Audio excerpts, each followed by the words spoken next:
Hello दोस्तों, स्वागत करती हूँ मैं आपका अपने चैनल पर। और आज मैं आपके सामने एक निबंध लेकर आई हूँ कि हिंदी हमारी राष्ट्रभाषा या राजभाषा।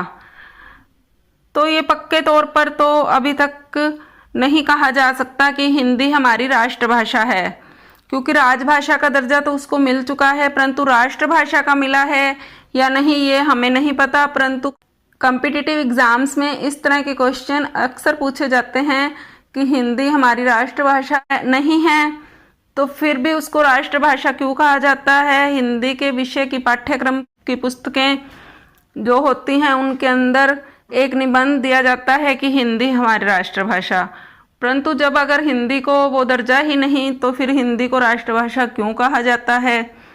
क्या इन महान हस्तियों ने हिंदी को राष्ट्रभाषा कहा इसलिए, या हिंदी को राष्ट्रभाषा का दर्जा मिलना चाहिए था इसलिए जो मिला नहीं, तो क्या कारण है वो अभी इस पक्के तौर पर कुछ भी नहीं कहा जा सकता।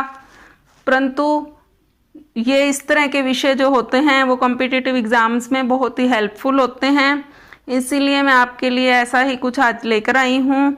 हिंदी हमारी राष्ट्रभाषा या राजभाषा, और राष्ट्रभाषा का क्या अर्थ है, राजभाषा का क्या अर्थ है, और किन किन महान हस्तियों ने इसके बारे में अपने क्या क्या विचार प्रकट किए हैं, हिंदी को उन्होंने किस तरीके से देखा है, हिंदी के बारे में उनके क्या विचार हैं, तो वही मैं आज आपको बताने जा रही हूँ। तो आइए पढ़ना शुरू करते हैं। सबसे पहले जान लेते हैं राष्ट्रभाषा के बारे में। राष्ट्रभाषा का अर्थ है समस्त राष्ट्र में प्रयुक्त भाषा है, यह देश की संपर्क भाषा होती है। जॉर्ज गैरिसन ने हिंदी को ग्रेट लिंगुआ फ्रैंका कहा था। 1816 में विलियम कैरी ने हिंदी को भारत देश में बोले जाने वाली सर्वत्र भाषा कहा था। महात्मा गांधी ने कहा था, जिस भाषा में तुलसीदास जैसे कवि ने कविता की हो वह अवश्य ही पवित्र है और उसके सामने कोई भाषा ठहर नहीं सकती। 1928 में महात्मा गांधी ने हिंदी साहित्य सम्मेलन के इंदौर अधिवेशन में हिंदी को राष्ट्रभाषा बनाने का समर्थन किया था। गांधी जी के अनुसार राष्ट्रभाषा के बिना राष्ट्र गूंगा है। राजा राममोहन राय ने समग्र देश की एकता के लिए हिंदी को अनिवार्य भाषा कहा था। हजारी प्रसाद द्विवेदी ने कहा था, हिंदी भारतवर्ष के हृदय, देश के करोड़ों नागरिकों के हृदय और मस्तिष्क को खुराक देने वाली भाषा है। दयानंद सरस्वती ने कहा था, हिंदी के द्वारा समस्त राष्ट्र को एक सूत्र में पिरोया जा सकता है। अनंत शयनम अयंगर ने कहा था, हिंदी ही उत्तर और दक्षिण को जोड़ने वाली समर्थ भाषा है। विनोबा भावे जी ने कहा था, हिंदी को गंगा नहीं बल्कि समुद्र बनना होगा। मैं उन लोगों में से हूँ जो चाहते हैं कि हिंदी ही भारत की राष्ट्रभाषा हो सकती है। लोकमान्य बाल गंगाधर तिलक जी ने ये कहा था। भव्य भारती हमारी मातृभूमि हरी भरी, हिंदी हमारी राष्ट्रभाषा और देवलिपि है नागरी। मैथिली शरण गुप्त जी ने ये वर्ड कहे थे। हिंदी एक जानदार भाषा है, वह जितनी बढ़ेगी देश का उतना ही नाम होगा।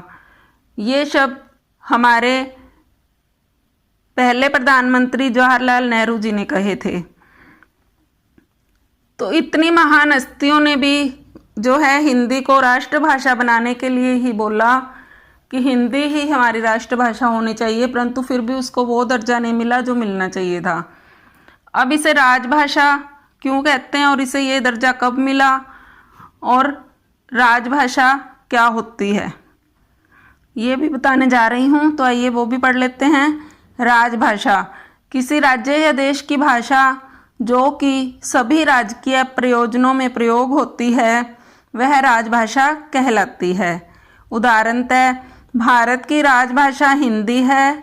हिंदी को भारत की राजभाषा के रूप में 14 सितंबर सन 1949 को स्वीकार किया गया।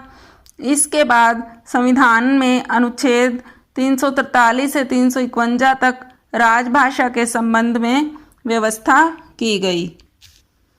14 सितंबर का दिन प्रतिवर्ष हिंदी दिवस के रूप में मनाया जाता है।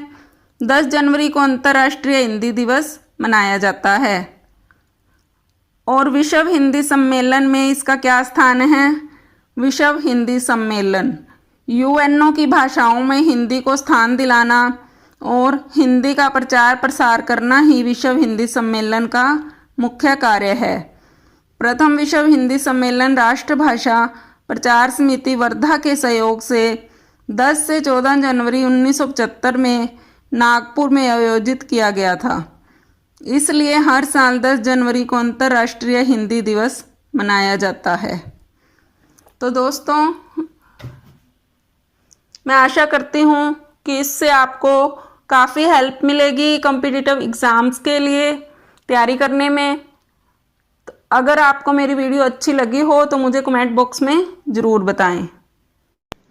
दोस्तों, अगर आपको मेरी वीडियो अच्छी लगे तो मेरी वीडियो को लाइक कीजिए, शेयर कीजिए और मेरे चैनल को सब्सक्राइब करना मत भूलिए। Thanks for watching.